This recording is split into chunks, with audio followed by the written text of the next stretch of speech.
Hello, my friend, and welcome to Wisdom Trek. I am Guthrie Chamberlain, your guide to wisdom and creating a living legacy. Thank you for joining us for our 5-day-per-week wisdom and legacy building podcast. Today is day 566 of our trek, and it is Wisdom Wednesday. Every Wednesday along life's trail, we will dig for the nuggets of wisdom that are found in the book of Proverbs.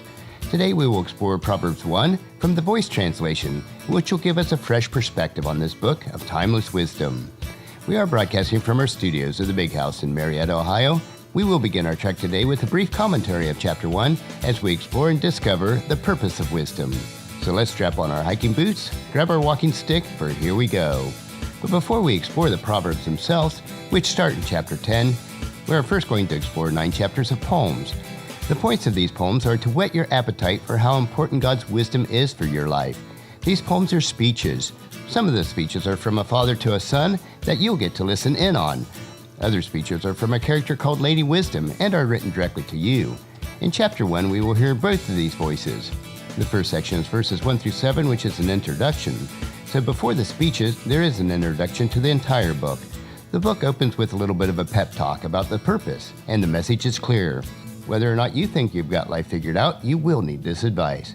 The introduction ends by saying that gaining wisdom will be impossible if you don't cultivate humility for God's authority, which is often referred to in the Bible as the fear of the Lord, a theme that will appear many times in this book.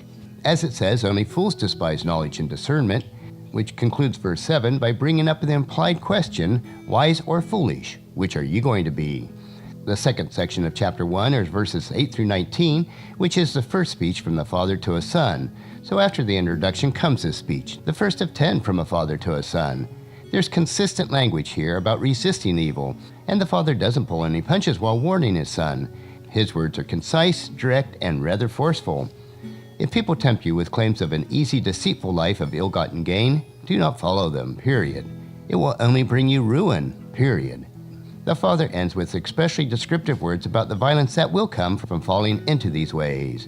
And the third section of Chapter 1 are verses 20 through 33, which is the first speech from Lady Wisdom, a character in the book who personifies the concept of wisdom.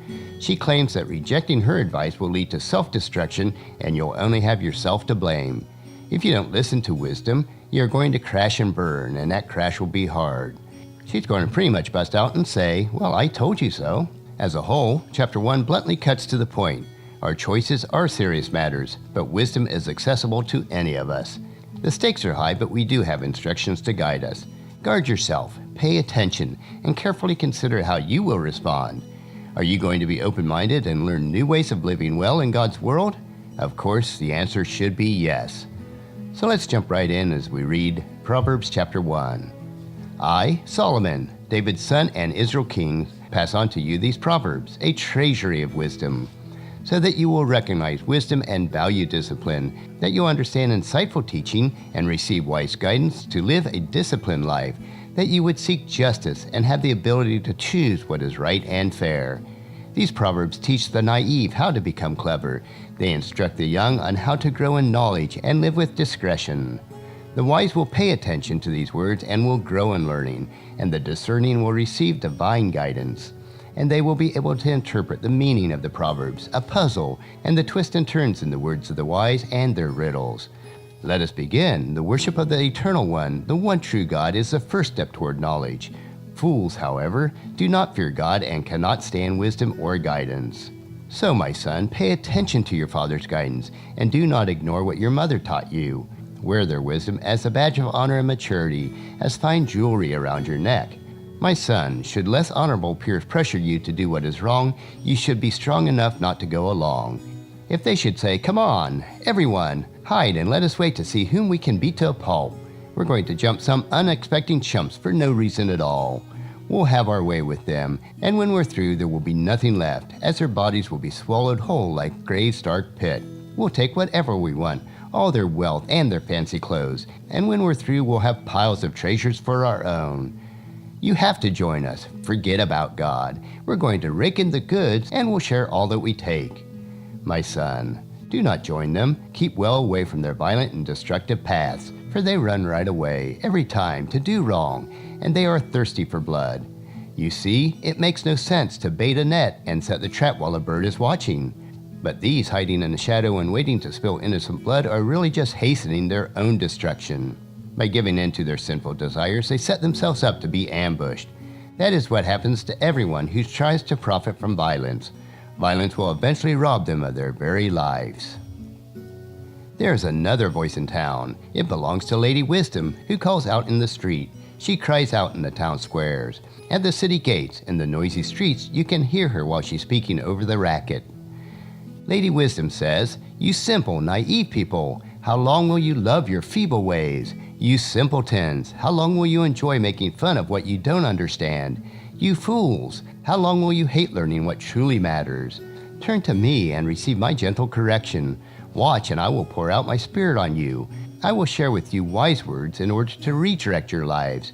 You hear, but you have refused to answer my call. My hands have reached out, but no one noticed. All my advice, all my correction, all have been neglected. You wanted nothing of them. So I will be the laughter you hear when misfortune comes, and it will come. I will be the mocking sound when panic grips you.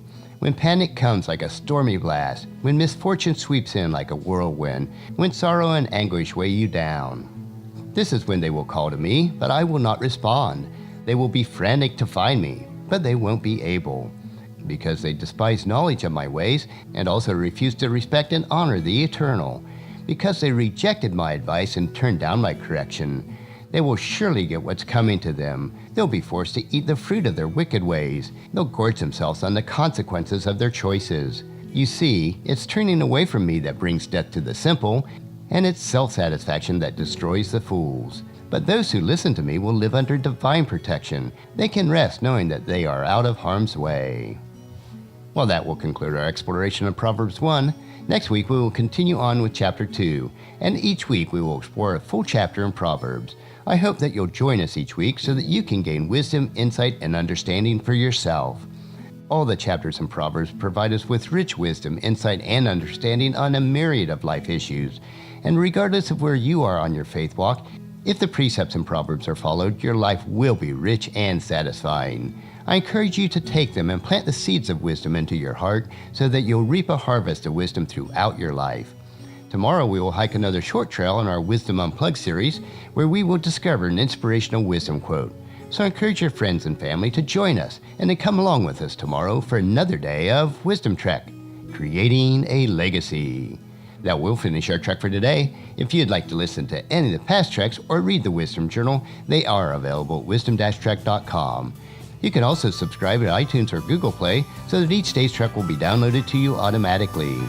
Thank you so much for allowing me to be your guide, your mentor, but most importantly, I am your friend as I serve you through the Wisdom Trek podcast and journal.